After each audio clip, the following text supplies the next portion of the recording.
Hello and welcome to the show. This is Everything Under the Sun. My name is Ty.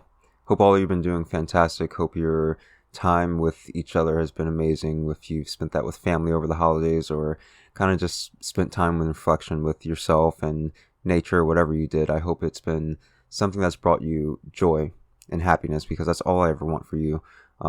That's all I ever want for anyone. I think that this life is so full of all these things that we can turn towards that bring us down, but in truth, it's our happiness that we all desire. It's our happiness that we all want at the end of the day, and that's all I desire for you in your life. So I hope that's what you've experienced, and in this new year, I hope new things come to you that bring that joy to your life and to your experience. So today, I like I was saying, I kind of want to start exploring more of that expanded type of awareness, expanded consciousness, and a big part of that is actually this law of correspondence. And many of you may have heard of that, or many of you may not have heard of it, but this is a universal law that has helped me to gain so many great understandings and has helped many people. I mean, the greatest minds in the world have utilized this, whether consciously or unconsciously, to create the knowings that we have today.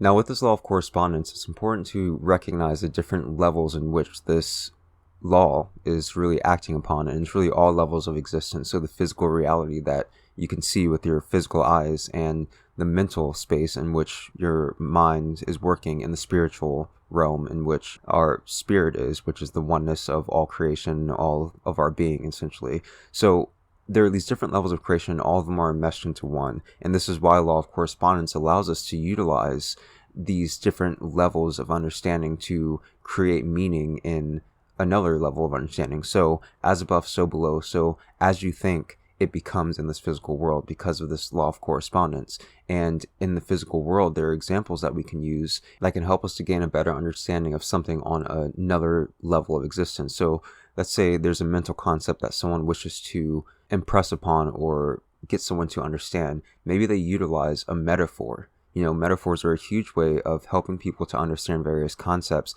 that maybe in one degree it's too expansive or too large to think about, but when you think about it in a metaphorical way, you can gain some kind of a piece of it that can help to better digest or receive the information that's meant to be received. So there are a lot of times in this podcast that I use various examples to correlate to these higher realms of understanding, and there are also very mental aspects, like the episode on imagination, that essentially you utilize your imagination, this mental plane of existence, to help to understand or help to create on the physical plane. And anyone that's recognized any successful person or listened to motivational speaks about businessing and entrepreneuring and following your dream and all sorts of different things, you may have come across ideas of doing a vision board, or writing out your dreams, or saying affirmations, or just all these different things that essentially entail you creating a mental image of that which you want to create, and you instilling that image within the mind. And once it's so foundationally sturdy within the mind, that's when we start to see it in our physical reality.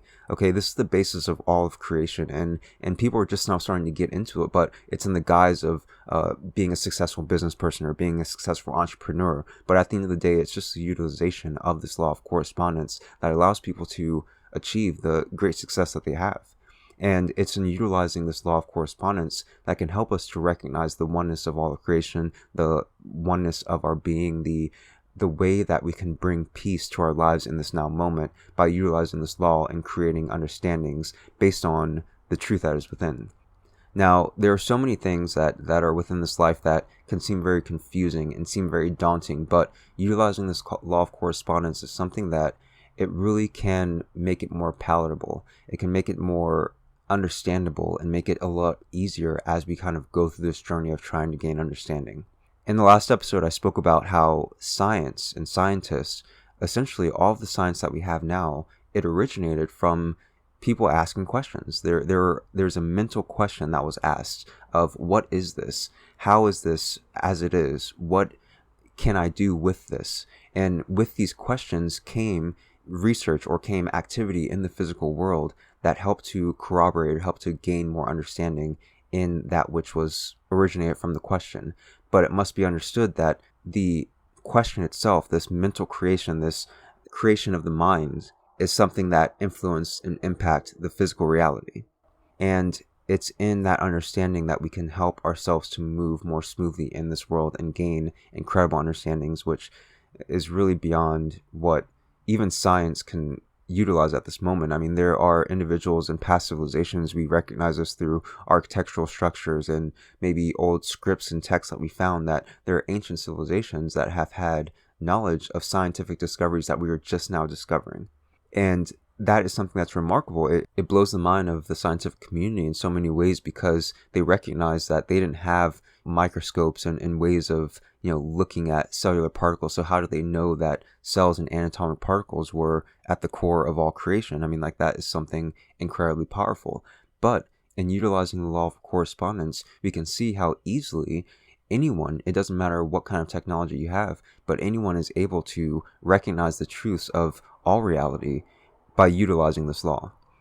And we can see just by the anatomical structure of creation that there are atoms and there are various particles that are moving and revolving around each other in a cyclical pattern. And we can look at our solar system and we can see that the same thing is happening. We can look at the planet itself and see that it's spinning. And there's this kind of turning and spinning in orbital structure that seems to exist in various parts of our existence. I mean, from an atom to entire solar systems. And this is the law of correspondence that is just always at play. There's always going to be a correlation from one plane to the other. So utilizing this law is a way that we can really gain so much insight on those deep questions that we've been harboring from within. And this can go from anything from, a very profound scientific thought of, how to have more renewable sources of energy, or just understanding ourselves better. What is life? What is this? Why am I here? What are all these different things? We can conceptualize certain things. We can look at certain aspects within this physical world, and we can help them to translate in a meaningful way the things that we wish to understand. So a lot of what I've been doing in this podcast, and maybe you can recognize this through the various episodes that you may have listened to, I utilize examples. I utilize context in which a lot of us are very familiar with, and we are very physically oriented. We've been raised in this world to be very physically oriented. So a lot of the examples I use are in the physical nature, but I want to emphasize the utilization of the mind and the imagination to help to gain perspective of things that are maybe beyond what the physical eyes can see. And that's really what we're aiming towards, is this wholeness. Because if we're only looking at the physical world for answers, then we're always going to feel like there's something more. And many of us have felt that feeling. It's like there must be something more. There has to be something more. I feel that there's something more. You recognize that your feelings and your thoughts are on a different plane than the physical plane, because you can hide your feelings from other people. It's not like a clothes that you can wear, or, changing your hair colors. That's something very noticeable. But feelings and thoughts, those are things that you can't really see. I can't tell you to prove that you're feeling a certain way. That's not really even possible. So we utilize these levels of creation to understand the various other planes, and utilizing the aspect of imagination or the mind, this non-tangible plane, it is beyond space and time. Again, I brought up the aspect of remembering certain things as if it happened yesterday, and it could have happened 10 years ago. Now, being outside of space and time within the mind, within our actual being, that allots us a expansive amount of freedom that this physical world may not allow us to do if we don't recognize that these other laws are at play, or these other levels of creation are enmeshed within the world that we see. So moving forward in this podcast, I will be using a lot more of that aspect of imagery to help to create this conceptualization of this expansive awareness, this eternal mind, this love that we are. And I mean, whatever way you want to put it, that is what it is. It's like, and as we understand that more and more, we can really come to peace more in our lives, because we recognize that the things that manifest within the mind help to create and establish the reality in which our physical eyes will see. And with this being the case, we can look with unjudgmental eyes as we see the world that's around us, the circumstances, the people, the situations that seem to arise in our lives, and we can see that it correlates to a thought pattern that we used to hold or a belief that we used to have. And in shifting our reality, just like, again, many business people or entrepreneurs will encourage you to do, they say create vision boards or create the idea of what you want to accomplish mentally. You create it mentally, and then it will start to manifest. Okay, so we can see that the world around us is due to this very same law, but it's been done unconsciously. We've been moving autonomically and creating our reality based on the beliefs that have been told to us, based on the ideas that have been told to us, based on the feelings and emotions that have arisen based in this world that doesn't seem like it really combines with the true nature of who we are. This is why so many feel lost, so many feel empty, like no matter how many golden coins you have or dollars and yachts and cars and all these different things, like people can have so many different items in this world but still feel an emptiness inside because there are no physical items that can fill that void. And it must be understood that it's in recognizing that there is a wholeness within all creation that allows us to even have these things. And when we realize that it's not truly anything that we're doing in the physical reality that truly is changing anything, it's all mental, then we can start to move in that mental plane and know that it will correspond to this physical reality that we see. So I've spoken a lot, again, about how we change our emotions, we change our way of interacting and responding to certain situations. We find a place of peace within ourselves. These are all things that are within. These are the non-visible things, the non-physical things that are so impactful towards our physical reality. And I bring up how as we make this shift, as we find more peace in our lives, as we allow more things to be, as we forgive more things, like, again, these are non-tangible things, as we forgive and let go, our physical reality will start to change in accordance to that. I mean, it is just the law. It has to happen. It's an immutable law that must work always. So that's why you'll never find any very successful person saying, yeah, I don't know how this happened. Okay, because there are so many things that stem from even just the slightest idea, the slightest thought, the moment of desiring something more. And maybe someone very successful did get some kind of rare opportunity that seems like it was just like they were plucked out of the street and moved into fame. And in this situation, it doesn't mean that they didn't have any thoughts of living a better life, living more joyous, living more abundantly. These were things that started and manifested within the mind, and then they started to present themselves in the physical world. And as we recognize that this is how we create, this is how all creation is created, from all of the cosmos to a book and a certain item that you use, even this microphone that I'm using right now, it started with someone thinking about it, thinking about how can I help someone to project their voice more? How can I help someone to live a life in a better way? How can I help people to move faster in the world? And then all these thoughts, all these desires, all these things that manifested from within, from this space of, non-physical reality, it starts there. And then it corresponds to this physical world. There are certain actions that the body will take in correspondence. There are things that you do in your own life. I mean, every single moment is... there's nothing that exists without this law of correspondence. When you get hungry, the thought first comes in, I'd like something to eat. And you may say that, oh, well, my stomach was growling, but even before your stomach started interacting, maybe you were thinking about food. And maybe even after the body reacts and the stomach starts to growl, maybe you're so busy and wrapped up in your, doing your day-to-day thing that you don't even pay it any mind. And then later on, you start thinking, it's like, I actually do want some food. And then you start going to get some food. In reality, it doesn't matter what's happening on the physical plane. The mind can overlook that and start focusing on other things. And then when the mind wants to focus on that thing like food, then that's when the food will start to be presented in our lives. Now, many people may look at this and say, well, there are many people that are starving that desire food. Well, there's also that belief that it's very hard to get food. There's a scarcity of food. And with that belief, again, there are correspondence that would lead it to be in that physical reality. This is why we must change our beliefs. And there have been many people that have been in impoverished situations where there's been disease, there's been war, there's been famine, there's been starvation. People have died of starvation, and people have come out of that situation because they realized that they had the ability to do so. They believed in this, again, non-physical space, that they had the ability to do so. Maybe their parents, as they were dying of starvation, were telling them, you can do anything in this world. You just have to believe it. And how often is that something that we're told? It's not very often, but when you are told it, it's very significant.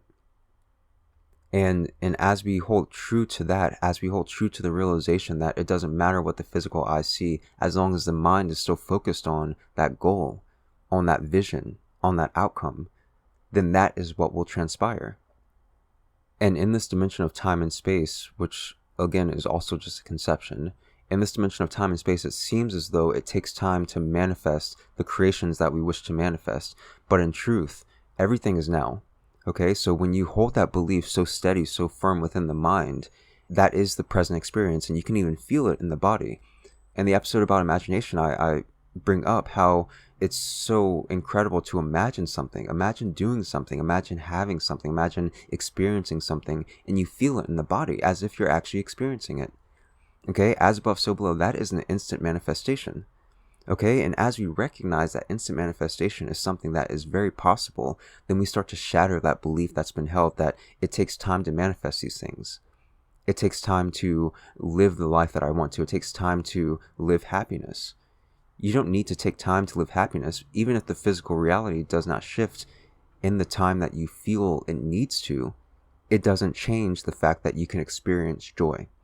Because as above, so below. So if you've experienced joy in the mind, if you experience love in the mind, wholeness in the mind, then the body can do whatever it wants. But in this physical reality, the sensations will move through the body. Nothing else may change around you or anything like that, but the physical sensations will move in the body as if you are actually experiencing that.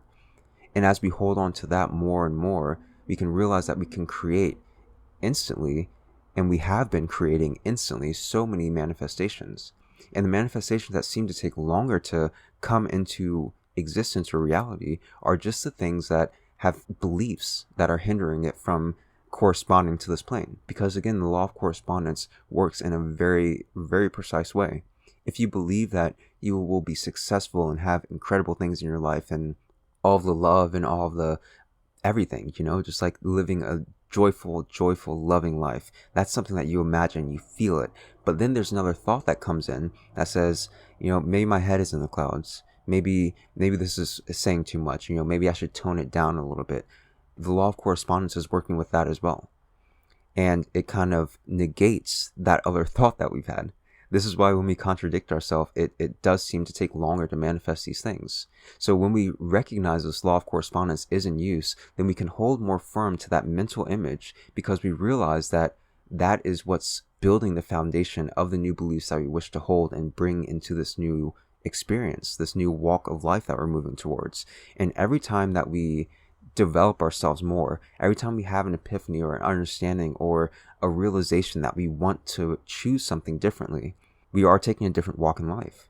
And it's on the same path that we've always been on, but it's a step in a direction that we may not have seen the step before, that we may not have realized that we would have taken the step before. And in truth, this law of correspondence is something that pervades more than just the creation of things, the manifestation of things. It really is the creation of all things. And it goes into that debate of free will and determinism. Because again, like I was saying, that as you make a certain choice to maybe make a different decision in your life, as you recognize that, you are the creator, that you can create and manifest certain things, you may not have recognized that a few years ago, but you recognize it now. And even though it seems like you're taking a different step, you're moving in a different direction or moving on a different path, you've always been on that same path because there's a series of events that happen that would lead to this understanding. It's like if everything were to happen the same exact way, then you would come to the same exact understanding. And that's something that will always happen. And it's in the recognition that this law of correspondence is always at play, even in that aspect of creation, that we can realize that there's no need to judge the actions and the steps that we take. There's no need to judge the manifestations that we've created because we realize that it was just a creation. It was just something that was simply working off of this law. Now, I'll likely do another episode like specifically on free will versus determinism, and something along this path also is that we have to recognize like that both situations are very much true. Just like I wouldn't deny the aspect of evolution. Like science has shown evolution of humanity and the earth and the cosmos and all these different things. I will not deny that. But there's also the aspect of, evolution versus creation. Well, everything had to be created in order for it to evolve, right? So it's like, both aspects are very true. But, obviously the aspect of creation is something that deals more with the divinity and, Adam and Eve and things like that. But even in that story, there is a correspondence to life that can be very much understood when we recognize and utilize these laws. So, like I was saying, there's a lot of examples that can be utilized, and I'm going to utilize a lot of those in this to help to create a conceptual understanding of these things that we wish to aid us in shifting our lives and moving towards our happiness and living our joy, and essentially understanding these vital truths that are the essence of our life. And truthfully, this is one of my favorite things to do. Like I've always been very imaginative. I've always been very consumed with this realization that there's this whole aspect of me that no one can see. No one can actually physically see it. And I realize that everyone else also has this aspect of themselves. And if there's all these people walking around in all these bodies, and people can be thinking all these different things and really mentally be somewhere else than the body is, just like I can, then why isn't this something that's more significant? Why isn't this something that's looked at more? And with that kind of curiosity, I've come across this law of correspondence, and I realized that there's so much truth within that understanding of this correspondence. As above, so below. As below, so above. So I'll bring in a lot of examples. I bring in TV shows and actors and business people that are doing certain things and utilizing these laws to help understand greater laws. And I'll also utilize the imagination and the emotions and the feelings and things that are felt on a different level of creation, and how that can help us to create incredible things in this life. Again, if you want to impact world change or world hunger, I mean, all these people that are coming up with these renewable energy sources or incredible ways of helping other people, I mean, like, these are incredible minds that have thought and conceptualized a concept, and the understanding and the knowledge and the truth and the knowing of how to bring that about manifested from that first mental creation. And this is how all creation is done. So in the next episode, I'm going to speak a little bit about a mental image that has helped me gain so much understanding just about truly our oneness with all creation, and how that can radically change our lives, to realize that we are incredibly powerful and that we dwell in a physical reality that may not be as real as we thought it was. And it's not something to discount it, because all planes of reality are things to acknowledge because they exist to a certain degree. But at the end of the day, it's like there's the truth with the capital T, and there are, of course, relative truths. And it's not to dismiss any relative truth, but it's to recognize that there's something more that we can come to understand, and that will fit that piece of the puzzle that seems to be the missing piece that so many of us have felt within our lives. So feel free to look that up, the law of correspondence, and find ways in which it helps you to gain that understanding, because I know that the way that I speak about things may not be a way that gets across that meaning that you wish to have. Maybe you have a more scientific mind and you want solid scientific evidence. That, I mean, you can look at research studies and realize that there are so many things that start with a conceptual question and emanate to the research that's conducted following the study. So it's such an important and valuable tool. I mean, there are so many universal laws. Law of attraction is something that's very popular, and with The Secret coming out like years ago, it was something that started to gain popularity with this law of attraction. But at the end of the day, the law of attraction works in relation to the law of correspondence, okay? Because the law of attraction essentially states that as you think, you will receive. That is the law of correspondence. Now, law of attraction, it's really just narrowing in a specific aspect of that law of correspondence, because law of correspondence can be as far as knowledge and great understandings, like very, very immense understandings of our oneness, of incredibly potent things, and it goes way beyond just like attracting things in this physical reality. But the law of attraction does work with this law of correspondence. As you think, it will start to attract to you. But just like in this law of correspondence and the law of attraction, you have to maintain that belief. You have to maintain that idea, that mental image, so it can attract to you. Because the moment that you start thinking something in opposite or in conjunction of that, it slows down that process of coming to you. So this law of correspondence is something that is within all of creation, and it's something that is so valuable. So again, that's all I have for this episode. If you have any thoughts or ideas or anything that I'd like to share, you can send that to everything.sunpodcast@gmail.com. You can join any of the social media groups: Instagram, everything.sunpodcast, Twitter, @everysunpodcast, the Facebook group @everysunpodcast as well, and the YouTube page, Everything Under the Sun Podcast. And that's all I got. I love you all so much. Happy New Year, and I will talk to you soon.